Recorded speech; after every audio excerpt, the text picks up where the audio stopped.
ultimate chameleon of rock. And clearly he's embraced lots of changes over his career. Just last year, he retired his classic songs and pledged to perform only new material. Well, in a recent interview with E, he and his Tin Machine band members talked about their current musical direction.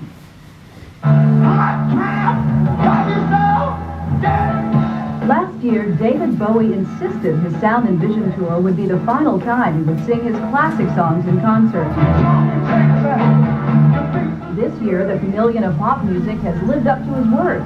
Gone are the golden oldies. In their place are the stripped-down sounds of Tin Machine.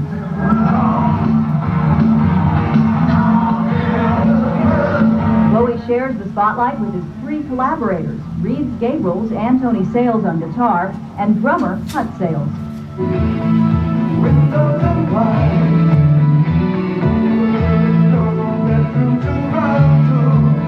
When Bowie and Hunt Sales were in Los Angeles to talk about their latest album, Tin Machine 2, they also accepted an invitation from E to venture out onto Sunset Boulevard.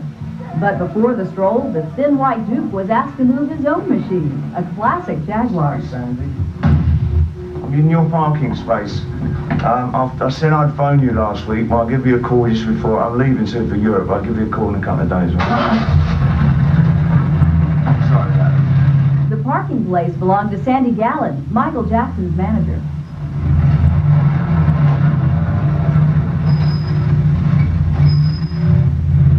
Is this an E-type? Yes, 1968 Series 1.5. I saw these when I was 16 years old. So, job done. Yes. That's the famous Ladome. That's where I get my Marlboro cigarettes. Oh, I'm sorry. That's where I get my cigarettes. Bowie and Sales had barely taken a few steps when they were joined by an unexpected guest, Lenny Kravitz. Hold up, Lenny. Lenny, we see you. Come and do TV. Come and do some TV. Come and do some TV with us. It's a pleasure and a pressure. Anyway, Lenny joined the band. Last week he did, right? Just last week. Yeah. What am I playing? Anything you want, baby. The musicians exchanged phone numbers and a few words of encouragement. Give me a call at some point. And listen, I really do like what you're at. Oh, thanks. I really like what you're trying to do, and I think you should really stick to it. Oh, thank you. I'm gonna. Yeah, because it's great. All right. It really is I great. appreciate it, man. Give you a phone soon, all right? All right. Take care, bro. Come see us when we try and catch you. I will. All right, All right, then. Tanner.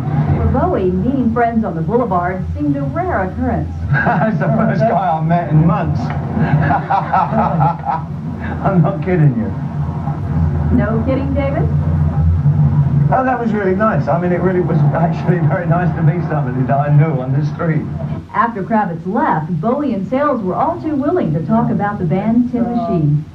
It feels really good, and it feels a little bit different now. I think the band is it's come to another plateau right now. The band is a lot closer, and it's really starting to gel now that we've been together for about 3 years now. You know, It's excruciatingly exciting. It really is. I mean, it is.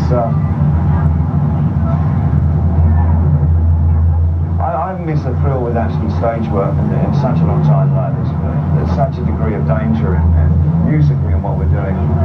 We're really, some songs just virtually just take off and go into areas that you couldn't dream could happen, you know. It's no coincidence that most of the music on Tin Machine 2 reflects Bowie's earliest work. His relationship with the Sales brothers goes back over 15 years.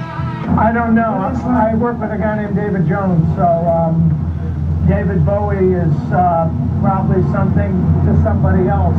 Working with David, from my point of view, is working with an individual who is very talented, a very warm guy, a caring person, and just one of the mates.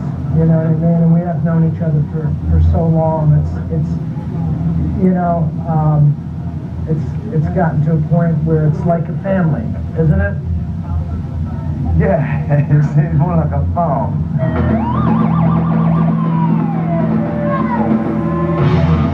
And the mates are also survivors in a business which has had its own share of casualties. It's really demoralizing at times when the four of us will get together and start to chat about guys that suddenly realize that they're no longer here, and they're either pretty screwed up now or they're dead, and it's like